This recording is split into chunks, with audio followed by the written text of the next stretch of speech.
Assalamualaikum warahmatullahi wabarakatuh. Alhamdulillah wassalatu wassalamu ala Rasulillah. Segala puji bagi Allah Jalla Jalaluh. Salawat dan salam semoga senantiasa tercurahkan untuk baginda Nabi kita Muhammad alaihi salatu wassalam. Amma ba'd, kaum muslimin yang semoga dirahmati oleh Allah Jalla Jalaluh. Jamaah rahimakumullah. Rasulullah sallallahu alaihi wasallam bersabda, "If'alul khaira dahrakum." Berbuatlah kalian kebaikan sepanjang tahun. Tidak kenal waktu, tidak kenal masa, tidak malam, tidak siang, tidak pagi, tidak sore. Seorang muslim berusaha untuk berbuat baik.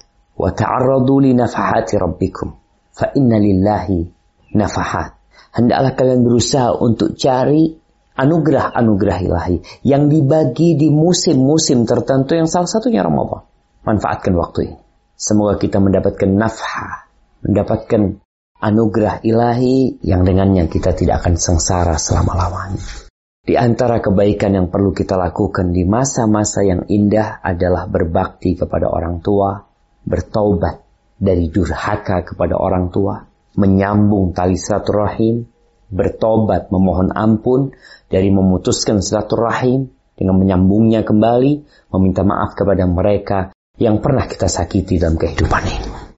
Kita masuk pada bab larangan durhaka kepada orang tua. Ayat-ayat yang berkaitan dengan hal ini kita telah membacanya. Perintah-perintah ilahi untuk mendekatkan diri kepada Allah dengan berbakti kepada orang tua, kita juga sudah menyimak dan menguraikannya. وعن عبد الله بن عمرو بن العاص رضي الله عنهما عن النبي صلى الله عليه وسلم قال: الكبائر الإشراك بالله وعقوق الوالدين وقتل النفس واليمين الغموس. رواه البخاري. Dari Abdullah bin Amr bin Al-As radhiyallahu anhuma dari Nabi sallallahu alaihi wasallam, beliau bersabda, dosa-dosa besar adalah menyekutukan Allah, durhaka kepada kedua orang tua, menghilangkan nyawa orang lain, dan bersumpah palsu. Hadis riwayat Bukhari. Rasulullah sallallahu alaihi wasallam di dalam hadis ini, tatkala beliau menyebutkan tentang dosa-dosa besar. Yang kita tahu dosa itu terbagi menjadi dua. Ada dosa besar yang apabila dilakukan oleh hamba, maka dia perlu bertobat. Puasa Ramadan, salat yang 5 waktu, umrah, itu tidak menghapuskan dosa besar, kecuali tatkala dia bertobat kepada Allah Azza wa Jalla. Maka di dalam hadis ini, Rasulullah SAW menyebutkan al-kabair. Beliau tidak sedang menghitung dosa-dosa besar. Tapi beliau menjelaskan tentang beberapa dosa besar yang kita hendaknya lebih berhati-hati terhadap dosa-dosa ini. Yang pertama adalah al-kabair. Yang pertama adalah al-isyrak billah. Menyekutukan Allah Azza wa Jalla. Kalau ada orang yang melakukan kesyirikan, hitung berapa banyak amal soleh dia. Silahkan dihitung. Tapi yang jelas kesyirikan itu akan menggugurkan semua amal soleh yang dia lakukan. La in asyrakta la yahbatanna amalu. Kalau engkau melakukan kesyirikan, semua amalanmu akan gugur. Wala takunanna minal khasirin. Wala takunanna minal khasirin. Dan engkau benar-benar akan menjadi orang yang merugi. Kemudian wa uququl walidain. Ini yang berkaitan dengan bab kita, durhaka kepada orang tua. Bersedih kita jamaah tatkala masih mendengar cerita tentang anak-anak yang durhaka sama orang tuanya. Entah dia pakai akal yang mana. Kalau ada sohib dia, kawan dia, yang memberikan utangan sama dia, membantu dia, minjemin motor dia, atau kasih kerjaan sama dia, bagaimana terima kasihnya tuh orang kepada kawannya? Padahal kebaikan yang dilakukan oleh kawannya itu dibandingkan dengan sehari dia berada di perut ibunya, nggak terbandingkan. Dengan setetes air susu ibunya, nggak bisa dibandingkan. Makanya Rasul Sallallahu Alaihi Wasallam benar-benar menekankan ketika bicara dosa besar setelah melakukan kesyirikan, Nabi biasa menyebutkan wa uququl walidain, durhaka kepada orang tua. Tapi bicara orang tua jemaah, walidain, maka semua yang di atas kita, yang darah mereka ngalir di tubuh kita, mereka masuk orang tua kita. Kakek kita, nenek kita, baik dari pihak ayah atau dari pihak ibu, kita juga harus berbakti sama mereka. Jangan sampai kau durhaka kepada kakekmu dan engkau berbakti kepada ibumu. Mungkin kakekmu bukan orang baik.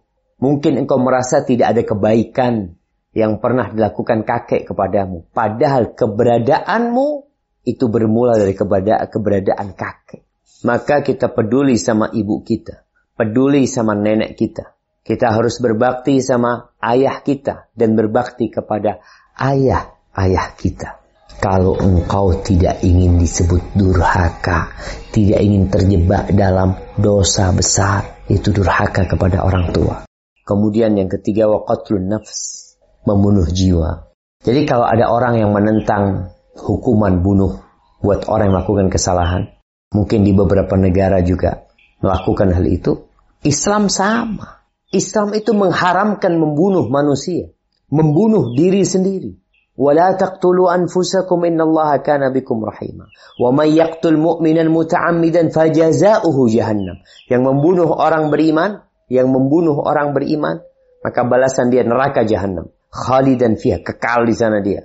Wa ghadiballahu alaihi wa la'anahu, dilaknat, dapat murka Allah Azza wa Jalla, dan disediakan azab yang dahsyat buat diri dia. Oh iya, orang beriman. Kalau orang kafir, subhanallah. Kata Nabi alaihi salatu wassalam, man qatala mu'ahadan lam yajid raihatal jannah. Yang membunuh orang kafir yang dalam perjanjian hidup damai bersama umat Islam lalu dibunuh, mau dengan atas nama apapun dia membunuhnya, maka dia tidak akan mencium bau surga. Baik. Namun ternyata dalam Islam ada menghilangkan nyawa orang yang disyariatkan.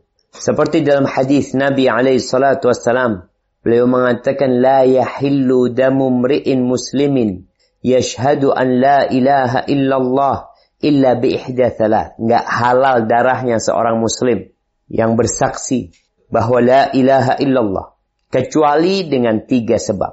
Yang pertama, an-nafsu bin nafs, qisas.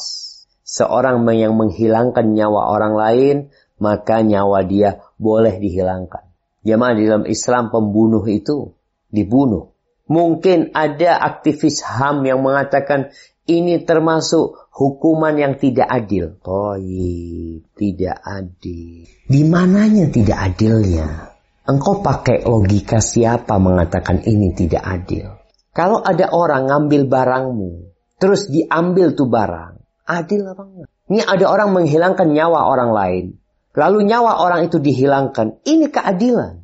Maka membunuh termasuk dosa besar. Nah, kita melihat sekarang pembunuhan itu biasa terjadi. Dengan gaya yang berbeda-beda. Dengan alibi yang macam-macam. Dengan sebab yang kadangkala sangat remeh sekali. Nyawa orang dihilangkan. Dosa besar. Diancam kekal dalam api neraka. Islam datang untuk memutuskan mata rantai pembunuhan. Supaya nggak ada lagi orang membunuh. Dengan cara dibunuh. Ketika dia dibunuh, orang lain akan takut. Allah jamaah ya. Berita terakhir yang anda dengar, seorang kakak menggorok adiknya sendiri. Karena adiknya berzina. Subhanallah. Ini juga tidak faham agama. Ketika datang seorang mengaku berzina kepada Nabi SAW, apakah Nabi langsung membunuhnya? Kepada pemerintah ini jamaah. Nabi, enggak mungkin engkau hanya mencumbuinya, engkau hanya pegang-pegang. Nabi suruh pergi tuh orang. Dia udah bertobat. Idra'u hudud bisyubuhat. Kalau bisa hati jangan ditegakkan dengan adanya syubhat. Dia melakukan itu. Seorang kakak. Dengan dalih apa? Agama. Tidak seperti itu agama mengajarkan. Kau telah melakukan dosa besar. Baik. Kemudian yang halal dibunuh. Wathayibuz zani. Seorang wanita yang berzina. Tapi yang sudah pernah menikah. Sedangkan gadis dalam Islam ketika berzina tidak dibunuh. Supaya kita melek hukum. Bagaimana keadilan Islam ini? Orang belum pernah menikah. Sehingga tidak dirajam. Dia diderah. Dipecut 100 kali. Kemudian, wattariku lidinihil mufariq lil jamaah. Orang yang murtad. Meninggalkan agamanya, berpisah dari jamaatul muslimin. Dan masih ada hal-hal lain yang diperbolehkan orang itu untuk dibunuh. Tapi hukum membunuh pada hakikatnya adalah dosa besar. Tapi ada perkara-perkara yang seorang boleh untuk dibunuh. Seperti perampok. Kalau sekarang narkoba, nah dia perlu dibunuh. Kemudian Rasul sallallahu alaihi wasallam menyebutkan wal yaminul ghamus, sumpah palsu. Jadi jamaah berkaitan dengan sumpah palsu ini sumpah dusta. Dia pakai nama Allah. Dia gunakan nama Al-Khaliq. Dia mengatakan wallahi, tallahi, billah, demi yang menciptakan aku. Lalu dia berbohong. Kemudian dia berpikir, nanti saya bayar kafarat. Nggak ada bisa dibayar kafarat. Sumpah yang tidak ditepati untuk masa yang akan datang, itu yang bayar kafarat. Orang bersumpah, aku tidak akan makan kurma. Tahu-tahu dia makan kurma. Dia bersumpah untuk tidak melakukan sesuatu di masa yang akan datang. Ini yang ada kafaratnya. Tapi ketika dia bersumpah, dia mengatakan, demi Allah, aku beli barang ini aku belinya 1 juta. Padahal dia belinya 700. Demi Allah, aku tidak pernah mengatakan seperti itu. Padahal dia berkata seperti itu. Ini al-yaminul ghamus. Sumpah yang memasukkan, yang mencelup. Karena gara-gara sumpahnya dia pakai nama Allah yang maha besar. Lalu dia acuh tak acuh dengan kebohongan dia. Maka akan dicelupkan ke dalam api neraka. Na'udzubillah minallah. Baik, barakallahu fikum. Jamaah rahimakumullah. Itu yang bisa kita kaji. Semoga ilmu yang kita kaji hari ini berguna buat kita dan bisa kita amalkan dalam kehidupan kita. Dan semoga Allah menerima amalan kita. Sampai berjumpa kembali. Barakallahu fikum. Wassalamualaikum warahmatullahi wabarakatuh.